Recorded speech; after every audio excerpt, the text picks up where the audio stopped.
Au nom du Père, et du Fils et du Saint-Esprit. Amen.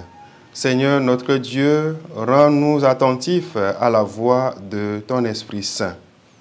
Mercredi de la 22e semaine du temps ordinaire, année B. Évangile de Jésus-Christ selon saint Luc, chapitre 4, versets 38 à 44. En ce temps-là, Jésus quitta la synagogue de Capharnaüm et entra dans la maison de Simon. Or, la belle-mère de Simon était oppressée par une forte fièvre, et on demanda à Jésus de faire quelque chose pour elle. Il se pencha sur elle, menaça la fièvre, et la fièvre la quitta. À l'instant même, la femme se leva et elle les servait. Au coucher du soleil, tous ceux qui avaient des malades atteints de diverses infirmités les lui amenèrent, et Jésus imposa les mains à chacun d'eux, les guérissait. Et même des démons sortaient de beaucoup d'entre eux en criant, « C'est toi le Fils de Dieu ». Mais Jésus les menaçait et leur interdisait de parler parce qu'ils savaient, eux, que le Christ, c'était lui.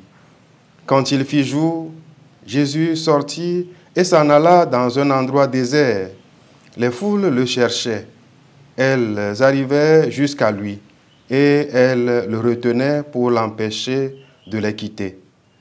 Mais il leur dit, « Aux autres villes aussi, il faut que j'annonce la bonne nouvelle du règne de Dieu, car c'est pour cela que j'ai été envoyé. » Et il proclamait l'évangile dans les synagogues du pays des Juifs. Acclamons la parole de Dieu. Le passage de l'évangile que nous venons d'entendre montre le degré de compassion de notre Seigneur Jésus pour notre humanité en faisant ressortir son pouvoir de guérison.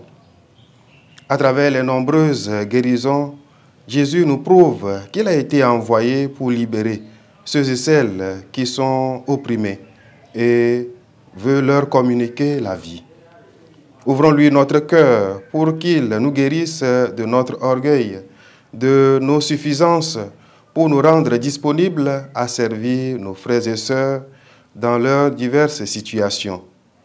De manière concrète, nous pouvons participer aux activités qui promeuvent l'amour et le soutien dans notre communauté, dans nos quartiers, dans nos différents groupes, mouvements et associations.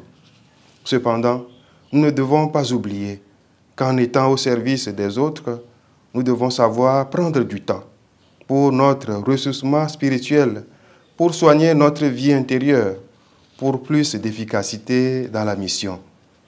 Il sera question de consacrer du temps chaque jour à la prière personnelle pour demander la guérison de nos blessures émotionnelles et spirituelles. Le Seigneur soit avec vous. Que Dieu Tout-Puissant vous bénisse, le Père, le Fils et le Saint-Esprit. Amen.